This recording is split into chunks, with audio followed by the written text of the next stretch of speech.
C'est sûrement l'un des rêves les plus partagés, mais très peu y parviennent au cours de leur vie. Devenir milliardaire n'est pas un rêve à la portée de tout le monde. Si devenir millionnaire n'est déjà pas des plus faciles, imagine ce qu'il en est de constituer une fortune 1000 fois supérieure au cours d'une seule vie. En France par exemple, on compte seulement 53 milliardaires selon le classement Forbes de 2024. Et même si ça paraît très peu étant donné qu'on est plus de 66 millions, 6 d'entre eux sont issus de la même famille. C'est donc la plus grande famille de milliardaires du pays, et à ce stade on pourrait même parler de dynastie. Cette famille compte aujourd'hui plusieurs générations de milliardaires, et on peut facilement être amené à se demander comment ont-ils acquis ces fortunes colossales. Avec 6 membres dans le classement Forbes de 2024, Laurent, Thierry, Marie-Hélène, Charles, Bernard et Olivier surpassent d'autres familles bien connues comme les familles Arnaud et Hermès en nombre de milliardaires individuels. Et si tu arrives peut-être à t'imaginer la vie d'un multimillionnaire, crois-moi qu'en matière de milliardaire, tu es encore bien loin du compte. Ceci dit, à ce stade de la vidéo, ça m'étonnerait que tu aies déjà deviné la famille dont il est question ici. Aujourd'hui, nous allons retracer l'histoire de la famille Dassault. Bienvenue dans le Rat Place.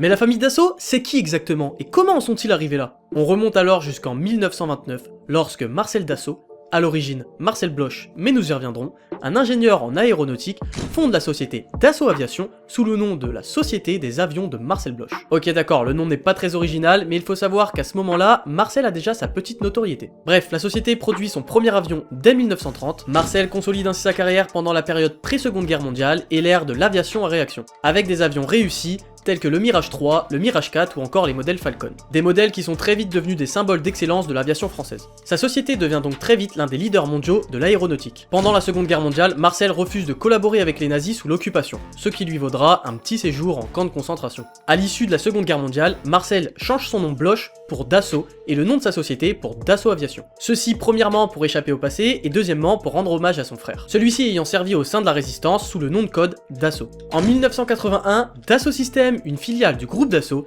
est créée par une petite équipe d'ingénieurs de Dassault Aviation. L'équipe développe alors des logiciels de modélisation 3D destinés à la conception de maquettes aérodynamiques. Elle révolutionne ainsi le processus de conception de produits industriels de l'époque. En 1987, le fils de Marcel, Serge Dassault, récupère la tête du groupe. Serge est lui-même un ingénieur industriel, mais c'est aussi un homme politique. Il sera maire de Corbeil-Essonnes de 1995 à 2009. Serge sera alors impliqué dans plusieurs polémiques au fil des années, il sera accusé d'avoir distribué de l'argent et des cadeaux en échange des votes de nombreux électeurs lors des élections municipales. Il est condamné pour ces faits en 2014 à 2 ans d'inéligibilité et à une amende de 9 millions d'euros. Serge Dassault perd alors son immunité parlementaire et est mis en examen pour achat de votes, complicité de financement illicite de campagne électorale et financement de campagne électorale en dépassement du plafond autorisé. Rien que ça.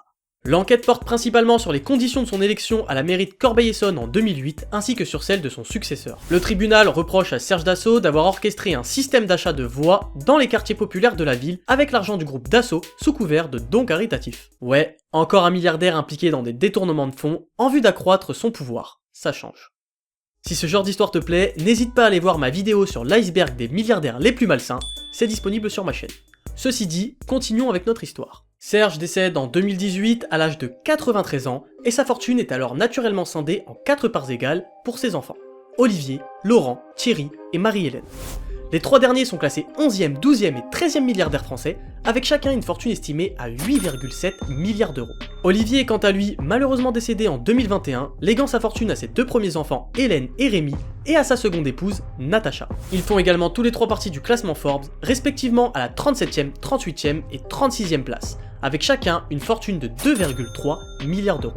Pour t'aider à resituer chacun des membres au sein de la famille, j'ai reconstitué un petit arbre généalogique avec les membres inscrits au classement. Bien évidemment, chacun des héritiers, qu'il s'agisse des enfants ou des petits-enfants de Serge Dassault, occupe une place de choix au sein du groupe familial, le groupe industriel Marcel Dassault. Laurent et Thierry sont tous les deux directeurs généraux délégués du groupe, Marie-Hélène est présidente de son conseil de surveillance, puis Natacha, Hélène et Rémi sont tous les 3 administrateurs de Dassault Aviation et membres du conseil de surveillance du groupe. À mon avis, aussi bien Hélène que Rémi, respectivement âgés de 34 et 29 ans, n'ont jamais eu besoin de concevoir un CV.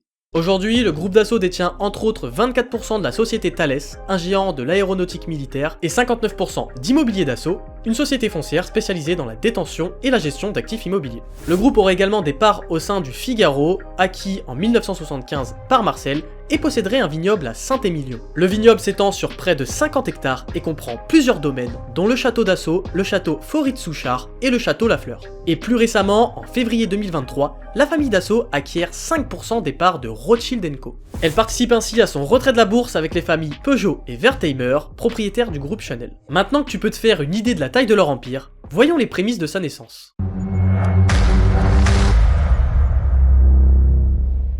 Commençons par regarder du côté de l'enfance du fondateur du groupe, Marcel Dassault, ou plutôt Marcel Ferdinand Bloch. Marcel naît le 22 janvier 1892 dans le 9e arrondissement de Paris, et il est le 4e enfant de la famille. Marcel a donc 3 frères, Jules, qui fera carrière dans l'assurance, Darius Paul Bloch, qui deviendra un général connu sous le nom de Paul Dassault, et René, qui sera chirurgien au sein des hôpitaux de Paris, avant de mourir malheureusement en camp de concentration à Auschwitz. Leur père, Adolphe Bloch, est médecin généraliste, et leur mère, Noémie Alatini, est issue d'une famille juive aisée de Salonique. Salonique est également connue sous le nom de Thessalonique et c'est une ville située en Grèce dont elle est la 2e ville la plus peuplée juste après Athènes. En ce qui concerne le statut social, les métiers de médecin et de commerçant avaient généralement une position respectée et aisée au sein de la société française de l'époque. Les médecins étaient particulièrement valorisés pour leur contribution à la santé publique, tandis que les commerçants jouaient un rôle clé dans l'économie locale. Bref, Marcel étudie au lycée Condorcet à Paris, et à cette époque, le lycée Condorcet est déjà considéré comme l'un des lycées les plus prestigieux du pays. Parmi les anciens élèves, on peut retrouver Marcel Proust, Jean-Paul Sartre ou encore Claude Lévi-Strauss. Après le lycée, Marcel rejoint l'école supérieure d'aéronautique et de construction mécanique, où il obtient son diplôme en 1913. On notera que dans les premières décennies du XXe siècle, seulement 15% des jeunes accèdent à l'enseignement secondaire et qu'une fine partie d'entre eux peuvent poursuivre des études universitaires. Bien que le coût des études supérieures soit relativement bas, voire inexistant, les livres et les fournitures représentent une charge financière plus qu'importante. Si on se base sur les prix de l'époque, on est sur plus ou moins 50 francs par an. Ça peut paraître dérisoire, mais la vie et les salaires étaient eux aussi bien différents. En utilisant un calculateur d'inflation, nous pouvons estimer que 50 francs français de 1900 serait l'équivalent de 7500 € aujourd'hui. Marcel n'est donc lui-même pas issu de n'importe quelle famille. Bref, une fois son diplôme en poche, Marcel commence sa carrière en travaillant au sein du laboratoire aéronautique de Chalais-Meudon, où il invente un nouveau type d'hélice d'avion en 1916. Ouais, il commence fort, Marcel. Son modèle est appelé Éclair et sera utilisé par l'armée française. Inutile de te préciser que nous sommes alors en pleine Première Guerre mondiale. Toujours en 1916, Marcel cofonde sa première entreprise avec 2 autres ingénieurs, la Société d'études aéronautiques, ou SEA. Un an plus tard, Marcel et ses associés mettent au point un avion de chasse biplace, le SEA-4. Le ministère de l'Armement en commandera 1000 exemplaires. Même si seulement 115 seront construits avant l'armistice, on peut facilement imaginer que cela permettra aux 3 associés d'atteindre une certaine aisance financière. En 1919, Marcel Bloch se marie et au cours de l'année suivante, il quitte l'aviation. Il devient alors père d'un premier fils nommé Claude et poursuit sa carrière en s'essayant à l'immobilier et à l'automobile. En 1929 naît son second et dernier fils, Serge, et faute de résultats dans ses nouvelles entreprises, Marcel revient à l'aviation. De ce qui se dit, il aurait alors été inspiré par le vol transatlantique de Charles Lindbergh. Et là on revient au début de la vidéo, donc je ne vois pas grand chose à ajouter, si ce n'est sa petite carrière politique. Marcel sera député de l'Oise de 1958 à 1986, et sénateur des Alpes-Maritimes de 1957 à 1959. Il utilisera alors ses positions pour promouvoir l'industrie française et le développement économique. Donc si on résume rapidement la situation, on retient que tout commence avec les études de Marcel Dassault. Mais du coup, on est amené à se poser une autre question. Comment se fait-il que Marcel a pu avoir la chance d'étudier à cette époque ?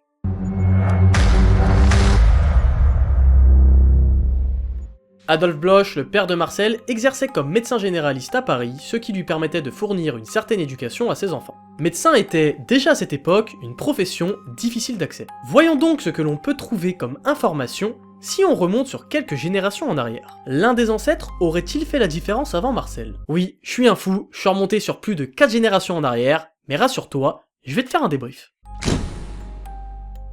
Adolphe Bloch est né en 1843 à Strasbourg, juste après la révolution industrielle. Il est le fils de Louis Bloch et de Babette Lévy. Il est né dans un environnement de classe moyenne supérieure grâce à la réussite de son père. Après l'annexion de l'Alsace-Moselle par l'Allemagne en 1871, Adolphe choisit de rester en France et de poursuivre ses études de médecine à Paris. Il obtient naturellement son diplôme et en tant que professionnel respecté, il participe à accroître le statut social de la famille. On va essentiellement regarder ici les professions exercées par les hommes, car à cette époque, la plupart des femmes, et en particulier celles des classes moyennes et supérieures, étaient mères au foyer. On continue avec le père d'Adolphe, Louis Bloch, qui était banquier à Strasbourg, un métier bien établi et déjà très respecté à l'époque. Louis occupait donc une position relativement élevée dans la société du 19e siècle, qui a probablement consolidé le statut social de la famille. Petite parenthèse, à ce stade on suppose qu'il soit lui-même déjà né dans une famille de classe moyenne supérieure. À cette époque, les banquiers étaient perçus comme des figures influentes. Ils pouvaient accéder à des réseaux sociaux et professionnels importants. Cela a certainement contribué à offrir à Louis et sa descendance de réelles opportunités de réussite professionnelle, y compris pour Adolphe qui a pu poursuivre ses études de médecine à Paris.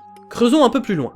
Louis Bloch était le fils de Joseph Bloch, un marchand de bétail et brocanteur installé à Fénétrange, une petite ville d'Alsace. Joseph avait une situation modeste mais relativement stable et respectable pour son époque. Les commerçants et les artisans formaient la classe moyenne émergente qui commençait à gagner en influence économique et sociale. Et le commerce de bétail en particulier était une activité importante qui pouvait se montrer très lucrative. Les parents de Joseph étaient Samuel Bloch et Sarah Veil. J'ai vérifié, il n'y a aucun lien avec Simone.